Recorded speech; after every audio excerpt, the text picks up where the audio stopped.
And joining me now is the man at the center of that showdown, former Marine Corporal David Hedrick is with us. David, thanks for being with us. You're a disabled vet. You got injured, and you were serving with the Marines for, what, 3.5, 4 years? That's correct. And so you went to this town hall. Tell us why. And it was amazing, the reaction. What were your thoughts about what happened and what was unfolding? Well, I went to the town hall because I was, I'm kind of the healthcare thing is huge, and I think that's a straw that broke the camel's back. But I think this is bigger than just the healthcare thing. I think it's a battle between we're trying to decide what role does government have in our lives. Where does government stop? And we have a constitution, and that constitution is a contract. It's a contract between the states, the citizens, and the federal government. And the federal government has decided to break that contract. Now, you're not part of any organized group. You're not part of a mob. You're obviously passionate, and obviously you had the crowd with you. But I read that one of the main reasons you wanted to be there is because Congressman Baird had used the term brown shirts to describe people showing up at the town halls. You confronted him on that. What happened? I did confront him on that, and I don't think it's acceptable language that he's, comparing us to Nazis.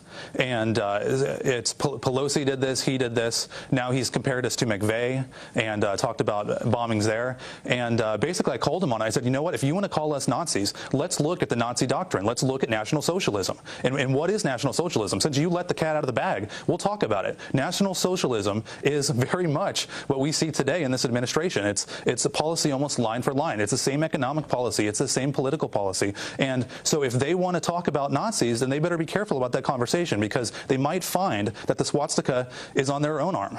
All right. Now, when you went there, and obviously you had the crowd behind you, and the congressman seemed uneasy, he didn't really give a full apology for that statement. I didn't hear him say, I'm sorry for using that term. Do you find his so-called apology acceptable to you? No, I think it was more of a political dance. He was up there. I don't know if it was an Irish jig or a waltz or what he was doing, but he definitely avoided the words. He didn't want to say what he said. He didn't want to admit to saying it. And as my representative, you should at least be able to stand up there, admit what you said, and if you actually believe that you did something wrong, own up to it, admit it to us. You work for us. We don't work for you. Boy, we seem to forget that term, public servants, and I think your monologue there is a great reminder of that. One of the issues, we have an investigative report coming up a little bit later in the program, Corporal, and I hope you'll have an opportunity to watch this. And the story broke in the Wall Street Journal last week. There was a 52-page book entitled Your Life, Your Choices, published in 1997.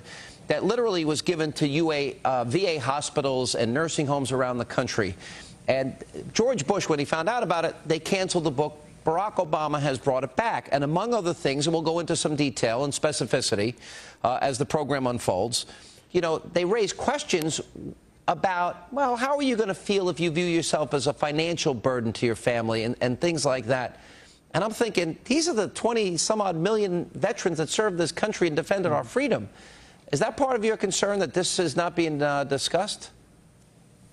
Yeah, and I don't think, obviously this is something that they're going to try to bury and they're going to try to spin away like they always do, but it's not acceptable, and this is something that it never should have happened. It shouldn't have happened in the first place. To say that our veterans, our men and women that have served this country, risked their lives in many cases to serve this country, that we're going to place a dollar value on their life, it's disgusting.